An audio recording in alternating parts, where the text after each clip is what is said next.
Bíblias no livro de Josué, logo depois do Pentateuco, Josué, capítulo 3. É o livro da conquista de Israel, aquele livro que nos conta como o povo de Israel estava no deserto, havia peregrinado durante 40 anos no deserto, entrou para a terra prometida. O livro de Josué nos conta como este espia fez parte daquele grupo original dos 12 espias, entrou na terra prometida. A gente precisa lembrar que Josué e Caleb foram os dois únicos espias que saíram do Egito com mais de 20 anos de idade e que entraram na terra prometida. Nem Moisés entrou na terra prometida. Deus fez com que o povo caminhasse no deserto durante 40 anos, e durante 40 anos o povo peregrinou no deserto, porque não acreditou na promessa de entrar na terra prometida. Vamos ler o texto, que aqui nós temos um momento crucial, um momento de preparação do povo para entrar de fato na terra prometida. Eles já estão ali nos arredores. O que os separa da terra que Deus prometeu aos seus pais é o rio Jordão. E diz aqui o texto que o Jordão transbordava pelas suas ribanceiras. Eu passei lá uns 5 anos atrás, justamente pelo local que tradicionalmente é o local da passagem, e eu confesso aos irmãos que eu fiquei muito decepcionado, porque o Jordão tem sofrido com a seca e com a má utilização durante 2000 anos. Tem se tirado água do Jordão, tanto para Israel, como para a Síria, como para a Jordânia, e o Jordão hoje já não é mais o que ele foi. O Jordão, ele diminuiu muito no seu tamanho. Nesta região onde o povo passou, não passa num riacho, dá para pular sem nenhum esforço.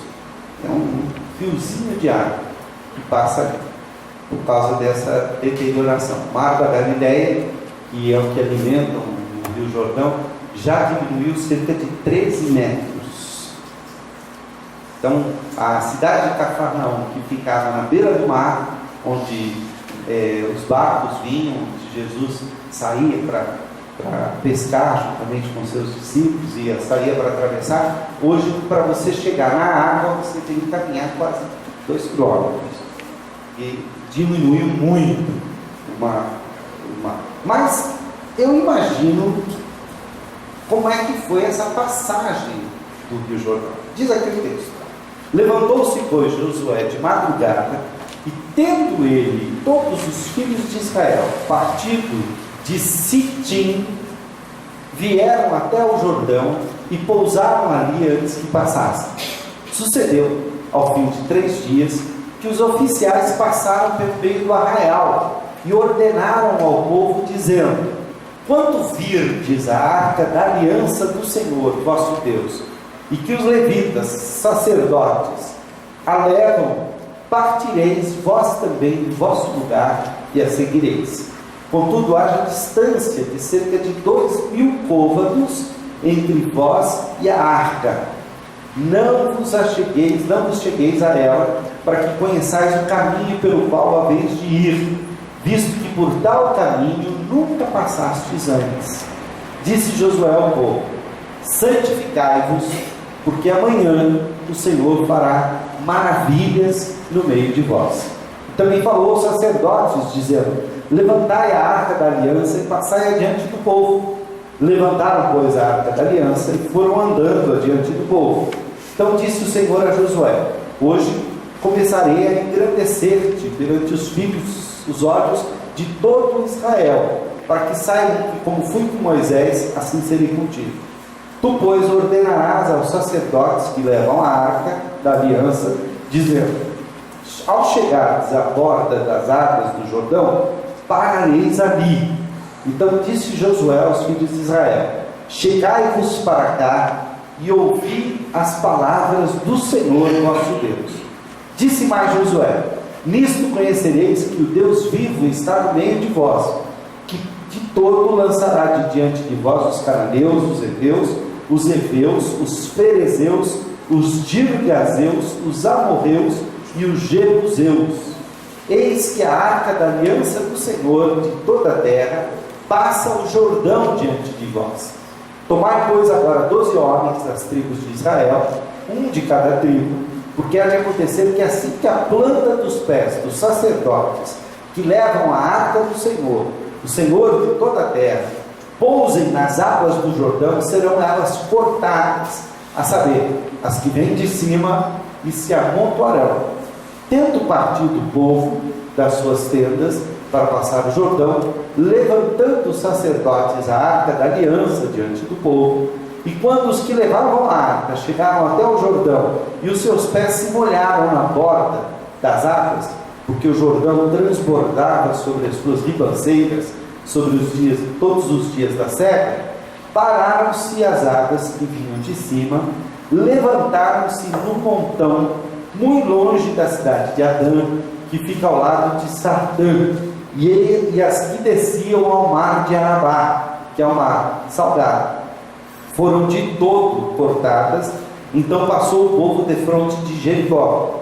Porém, os sacerdotes que levavam a arca da aliança do Senhor pararam firmes no meio do Jordão, e todo Israel passou a pé enxuto, atravessando o Jordão. Há um outro texto, lá no livro de Tiago, lá na carta que Tiago escreveu. Tiago é um dos últimos livros lá da Bíblia, lá pertinho do Apocalipse, onde se fala da falibilidade dos projetos humanos. E pode ser que esse texto aqui dê uma ideia errada daquilo que Deus imagina sobre os nossos projetos. Está aqui em Tiago, capítulo 4, versículo 13. Tiago, capítulo 4, versículo 13. Ele diz uma coisa muito interessante. Diz assim: atendei agora, vós que dizeis, hoje ou amanhã iremos para a cidade tal, e lá passaremos um ano, e negociaremos, teremos lucros. Vós não sabeis o que sucederá amanhã, e a vossa vida? Sois apenas como neblina que aparece por um instante, e logo se dissipa. Em vez disso, devias dizer: se o Senhor quiser, não só viveremos, como também faremos isto ou aquilo. Agora, entretanto, vos jactais das vossas arrogantes pretensões. Toda jactância semelhante a essa é maligna. Portanto, aquele que sabe que deve fazer o bem e não o faz, nisso está pecando. Mês de janeiro, meus irmãos, isso eu falo um pouquinho no nosso boletim, eu faço referência a isso. Mês de janeiro recebe o nome de janeiro por causa de um deus romano, um deus latino, que era conhecido pelo nome de Janus.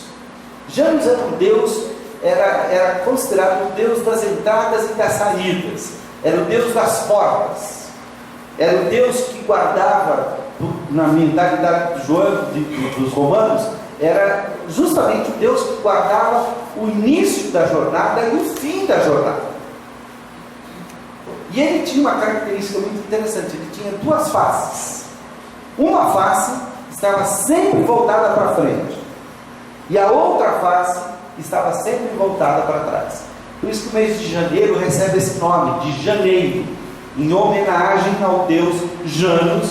E esta ideia de que este ser, que era considerado um deus pelos romanos, que na verdade é muito mais a representação de um momento, de uma história, não é um deus coisa nenhuma, e eu estou me referindo a isso justamente para que a gente possa ter uma ideia da origem das coisas, é que ele tinha os seus olhos voltados para duas direções.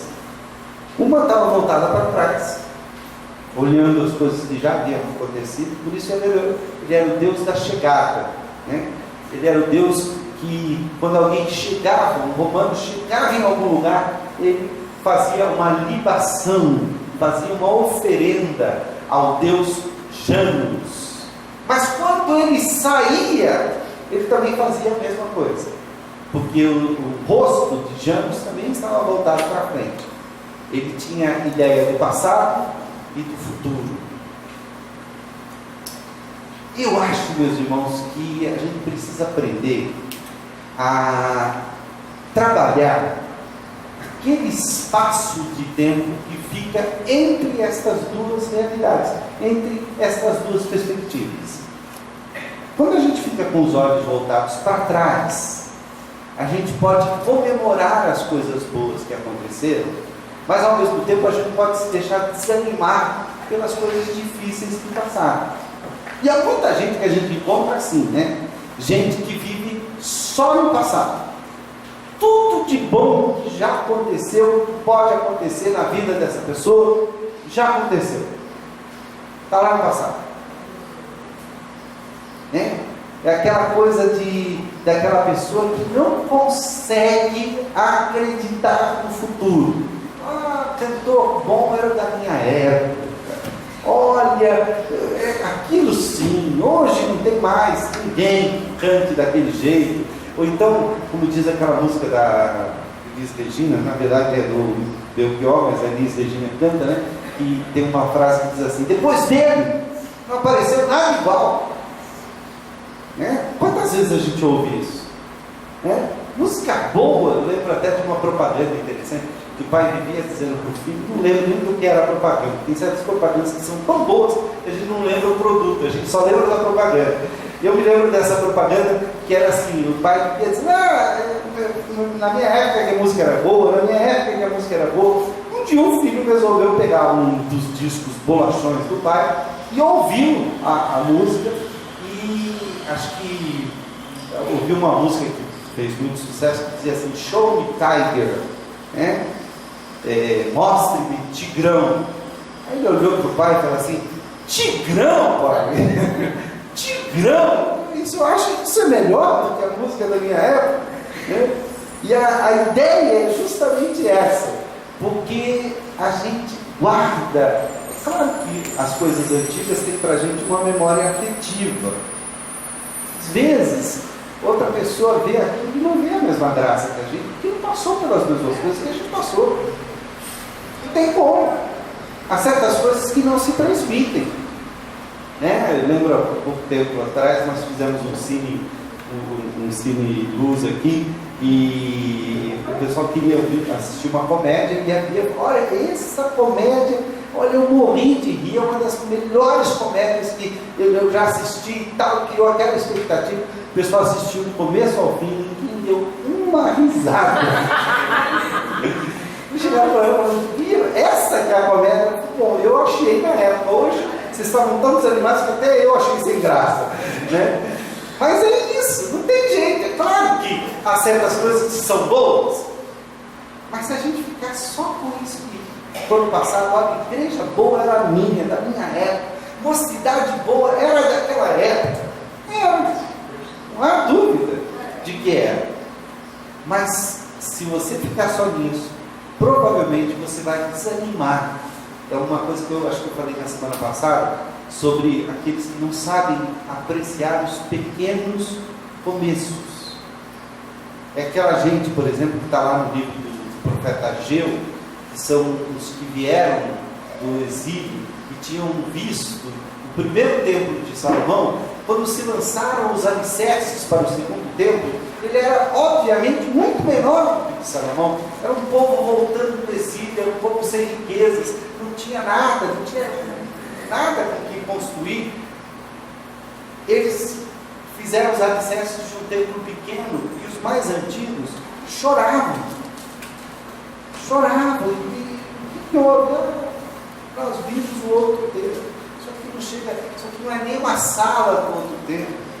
Então, gente, às vezes as coisas boas do passado só servem para empatar a vida da gente. Se a gente não souber olhar para essas coisas boas do passado do jeito direito, nós estamos empatando a nossa vida. A mesma coisa acontece com as coisas ruins do passado. É aquela coisa, não, isso não vai dar certo, já tentamos isso várias vezes, não dá certo.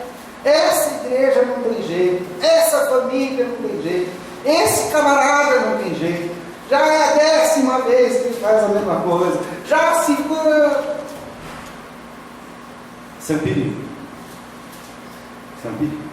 Existem aqueles que acham que só o futuro, né, tem perspectivas. Né? Não, um dia vai ser e tal. E aí há um outro perigo. Que é o perigo, primeiro, de desprezar as coisas passadas, das quais a gente pode aprender muita coisa, que podem nos ensinar coisas maravilhosas, que podem servir de degrau para a gente ir adiante, podem servir de força para a gente fazer as coisas irem adiante, podem servir de lição para a vida da gente. Mas a gente achar que só o que vem, só o futuro é que é bom. Eu conheci algumas igrejas assim. Conheci algumas igrejas que eram assim. Você ia visitar a igreja e o bom pastor, o pastor bom daquela igreja foi o que saiu da igreja há 3 anos atrás, há 10 anos atrás. Então você tinha dentro da igreja aqueles que só lembravam daquele pastor, só coisas, e ele hoje está morreu, não tem mais jeito, já está na glória, não tem o que fazer. Era um bom pastor? Ótimo, mas não é mais, não está mais aqui. E conheci igrejas que o bom pastor era sempre o que ainda não veio, que nunca veio. O pastor que estava na igreja naquele momento nunca era bom. E olha que eu vi uma dessas igrejas passar por 4, 5 pastores. Então, quando o primeiro estava lá, não era bom, e pregava demais, ou pregava de menos, ou não fazia isso, ou fazia aquilo demais, ou era isso, contava piada demais, era sem graça. Algum defeito ele tinha. Algum defeito ele tinha. Aí o pastor foi embora, veio outro. Aí todo mundo começou a achar que esse outro era pior do que o que foi embora. Então o bom foi o que foi embora. Aí era aquela coisa, tá, vamos mandar esse pastor embora e tal. O que vem vai ser bom. Esse é o bom. Olha, meus irmãos, isso é tão sério que até na Bíblia tem isso. Os Coríntios, Paulo, ao escrever aos Coríntios, ele fala de 4 grupos entre os Coríntios. Ele diz: olha, há contendas entre vós, há divisão entre vós. Há aqueles que dizem que são de Cefas é Pedro. Outros que dizem que são de Paulo foi o fundador daquela igreja. Outros que dizem que são de Apolo foi o pastor que veio depois de Paulo. E alguns até dizem que são de Cristo. Esses são os bons, né? São de Cristo. A análise que a gente faz desses 4 grupos que havia na igreja de Corinto é muito simples. O pessoal que era de Cefas era aquele pessoal que o pastor bom, o missionário bom, a pessoa boa, é aquele que nunca veio aqui. Então é o Jeremias Pereira, que é muito bom, diga-se de passagem, é o Hernandes Dias Lopes, é o Silas Malafaia, é o Billy Graham. Esse é o bom pastor. Nunca veio. Cefas nunca tinha estado em Corinto. Cefas, sim, eu sou de Cefas, eu sigo a Pedro. Os que eram de Paulo eram saudosistas. Tem bom, aqui foi o apóstolo Paulo. O apóstolo Paulo, sim, que era, isso sim que era pastor. O que estava lá, que era Paulo, para essa turma não prestava, não servia. Agora, tinha aquela turma que era Apolo. Paulo não prestava, Cefas não presta, eu gosto de Apolo. E tinha aquela turma que era de Cristo, né? Você fala, bom, mas essa deve ser a turma boa, né? É a desculpa para dizer assim: eu não obedeço a ninguém, eu só obedeço a Cristo. E aí faz o que quer. No fundo, esses não aceitavam a autoridade de ninguém, nem de Cristo. Porque Paulo está ali repreendendo, dizendo: escuta, acaso Cristo está dividido? É assim que deve ser. Pois bem, nós temos aqui em Josué qual deve ser a atitude correta. Notem que nós temos em Josué uma perspectiva do passado. Eles sabem que, vamos lá, vamos pensar aqui. Josué tinha sido espia há 40 anos atrás. E ele só entrou na terra prometida porque ele foi fiel. Ele soube ver a mão de Deus quando ele espiou a terra.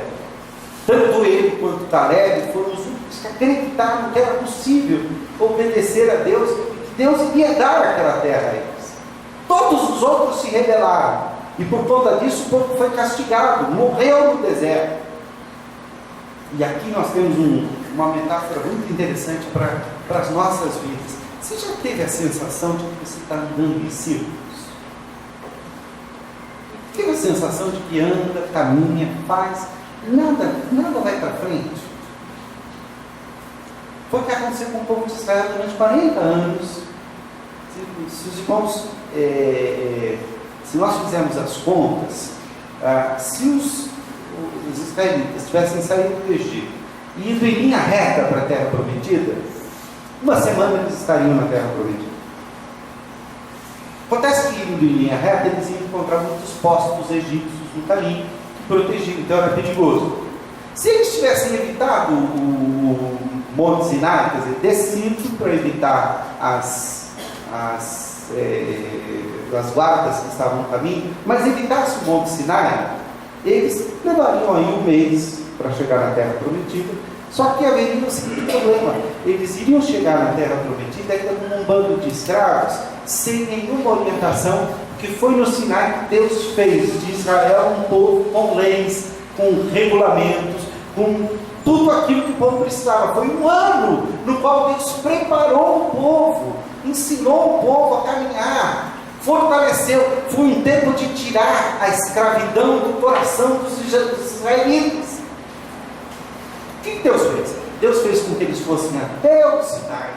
No Sinai eles permaneceram durante um ano. Ali eles receberam as leis de Deus. Ali eles foram castigados porque desobedeceram a Deus. Ali eles aprenderam a seguir a liderança de Moisés. Ali o próprio Moisés foi testado. Ali Deus ensinou-os a construir o tabernáculo do deserto. Ali a Shekinah de Deus, a glória de Deus, veio e pousou sobre o tabernáculo. Ali eles foram ensinados que aquela nuvem sobre a congregação significava que durante o dia Deus dava sombra, e durante a noite a nuvem se incendiava para que houvesse luz e calor no deserto. Então esse ano no Monte Sinai foi um ano de preparação na presença de Deus, para fortalecer o povo para a caminhada. Eles iam encontrar muitos obstáculos ali. Mas mesmo parando um ano no deserto, depois que eles saíram da terra do Egito, eles levaram 2 anos para chegar na terra prometida. 2 anos. Não precisariam ficar peregrinando no deserto durante 40 anos.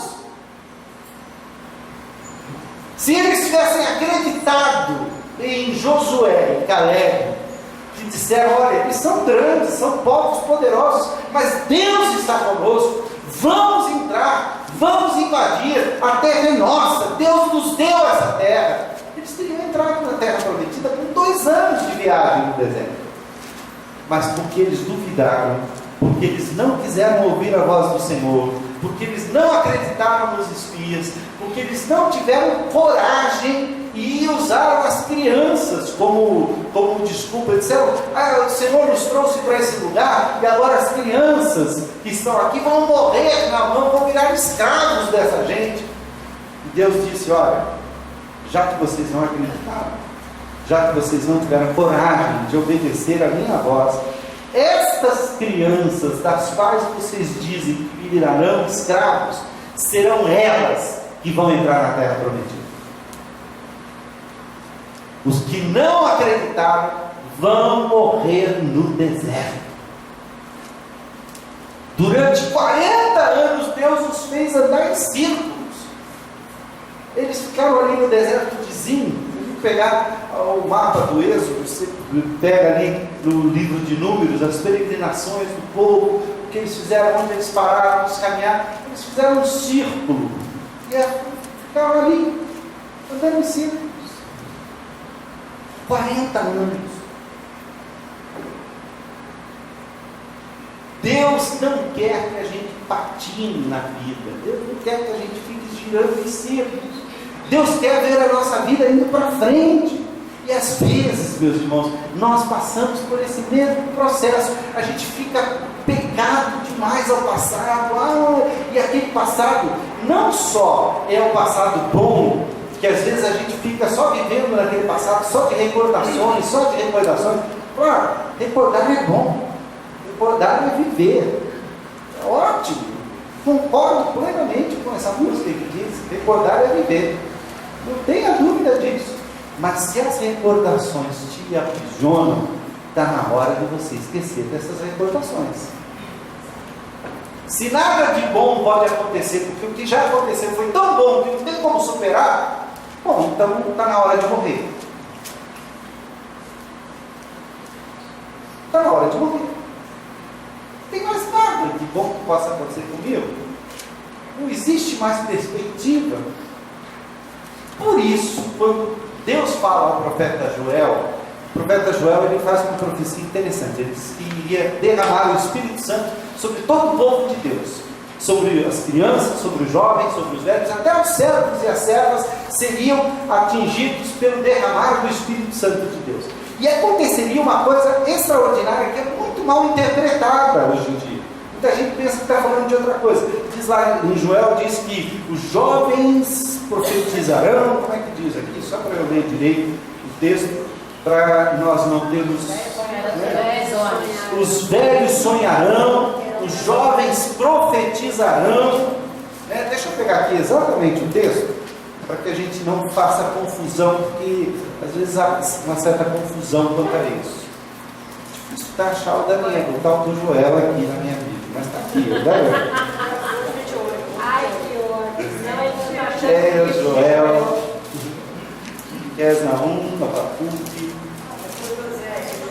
Já passou aqui. É porque a gente passa tão rápido que nem vê, né? Miqueias, Oséias. 783, página 783. É que a minha Bíblia é diferente. Todo mundo já achou, né? Aqui, eu sabia que tinha na minha Bíblia. 2,28, diz assim: e acontecerá, normalmente eu já deixo o texto marcado aqui, mas esse eu não tinha planejado. Então, está aqui. E acontecerá depois que derramarei o meu Espírito sobre toda a carne, vossos filhos e vossas filhas profetizarão, vossos velhos sonharão, e vossos jovens terão visões. Até sobre os servos e sobre as servas derramarei o meu Espírito naquele dia. Esse texto aqui é muito interessante, meus irmãos. Muita gente acha que ele está falando aqui do movimento pentecostal, então tem gente sonhando, tem gente tendo revelação, tem gente isso, tem gente aquilo. Esse texto diz mais do que isso. Ele reverte a expectativa das coisas aqui. Em geral, é comum do jovem sonhar. O jovem é sonhador. Que o jovem não tem passado. Ele só tem futuro. Então o que ele faz? Ele sonha com o futuro. A atividade de profetizar na Bíblia, se você pegar lá 1 Coríntios 14, versículos 1, 2 e 3, você vai ver que profetizar, segundo a palavra de Deus, é admoestar, aconselhar e dar entendimento às coisas. O profeta, ele era um grande conselheiro. Normalmente os profetas eram os idosos, porque eles tinham muito mais experiência com Deus. Em geral, visões, visão aqui pode ser aquela ideia de você ter um projeto, era coisa de gente adulta, não era coisa de jovem. Jovem às vezes não faz projeto, jovem sonha. Mas quem tem visão, normalmente é aquela pessoa que já tem uma certa experiência da vida, mas ainda tem um futuro pela frente. O que esse texto está dizendo é que a ação do Espírito Santo reverteria, daria experiência aos jovens, Por isso os jovens podem profetizar. E olha, como eu disse, 1 Coríntios, capítulo 14, quando fala da profecia, diz que é melhor profetizar do que falar em línguas, escrito aqui. Ele nos dá a descrição do que é de fato profetizar. A respeito dos dons espirituais, não quero, irmãos, que sejais ignorantes. Não, estou no versículo capítulo 12, perdão. Segui o amor e procurai com zelo os dons espirituais, mas principalmente que profetizeis. Pois quem fala em outra língua não fala aos homens, senão a Deus, visto que ninguém o entende e em espírito fala mistérios. Mas o que profetiza fala aos homens, edificando, exortando e consolando.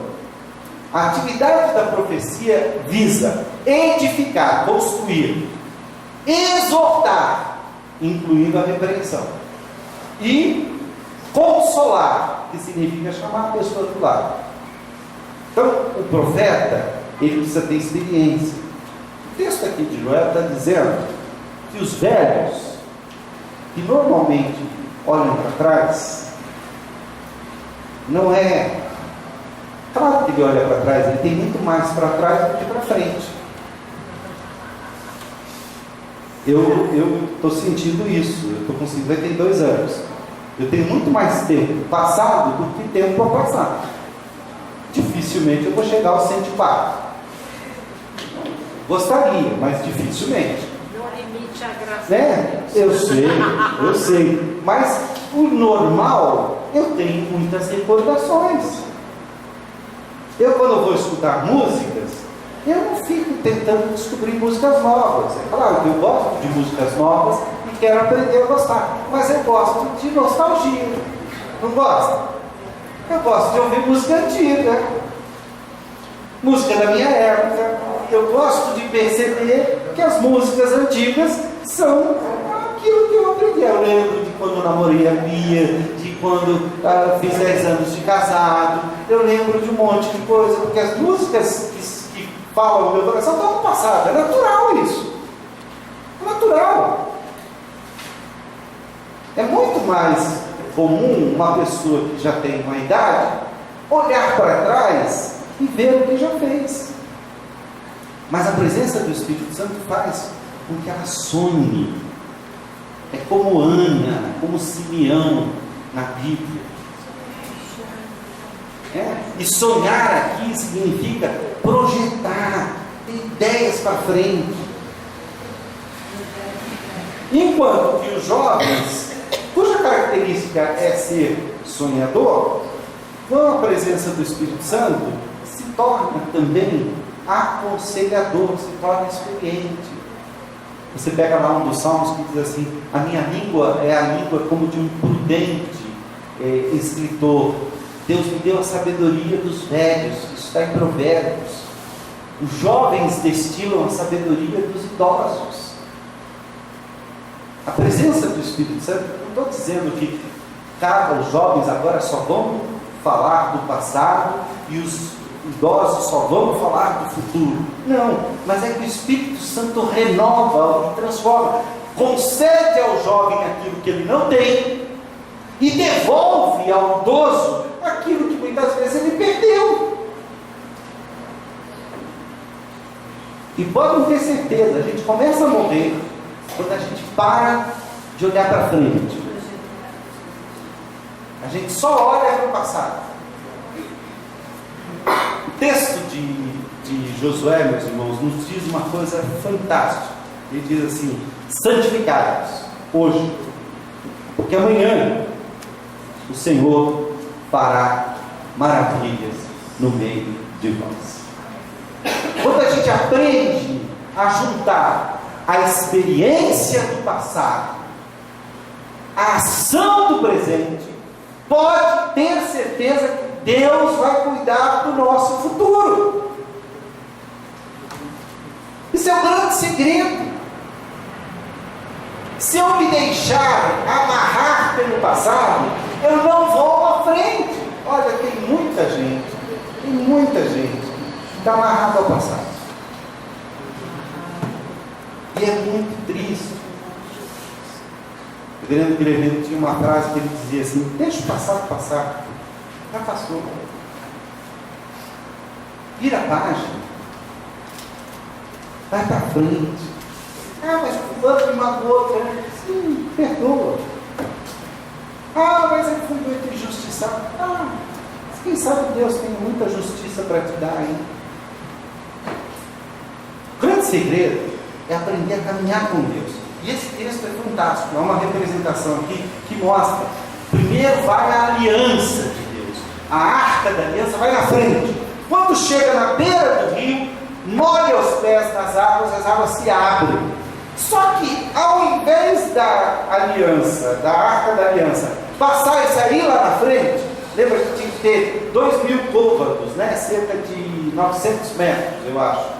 2.000 côvados, 45, 450, mais ou menos. 900 metros tinha que deixar quase 1 quilômetro, né? Tá ok, eles pararam, o rio se abriu, o povo vai passando, os sacerdotes ficam no meio do rio, o povo passa por ali, e depois que o povo passa, os sacerdotes passam por último. É muito interessante isso, né? Porque se você quer que Deus faça maravilhas na sua vida, primeiro, santificar-vos. Separa a sua vida para Deus.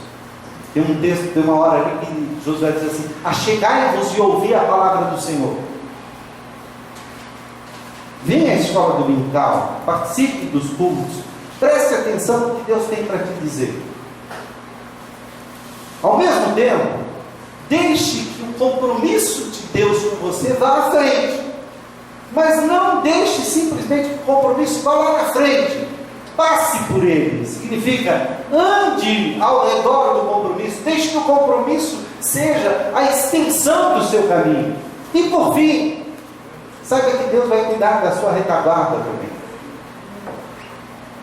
O reverendo Guilherme, estou lembrando muito dele hoje, ele traduziu uma bênção, e ele usa muito essa bênção, eu não lembro exatamente as palavras exatas, mas ele diz assim: que o Senhor vá à tua frente para guardar a tua entrada e a tua saída. Que o Senhor esteja acima de ti para te proteger e te cuidar. Que o Senhor vá atrás de ti para evitar que homens maus e perversos te ataquem pelas costas. Que o Senhor esteja sob ti para que Ele guarde os passos onde quer que você ande. Deixe que o Senhor te cerque por todos os lados. Isso aqui já é meu, não é da beira. Deixe que o Senhor te cerque por todos os lados. Santificai-vos, porque amanhã o Senhor fará maravilhas no meio de vós. Você quer ver Deus agir? Olha para o passado, mas deixe o passado passar. Não deixe que o passado te prenda. Tem mágoas no passado, perdoa, pelo amor de Deus, perdoa. Porque senão você vai ficar amarrado a esse cadáver do passado. Tem gente que carrega defuntos dentro de si a vida inteira. Já está até chegando mal.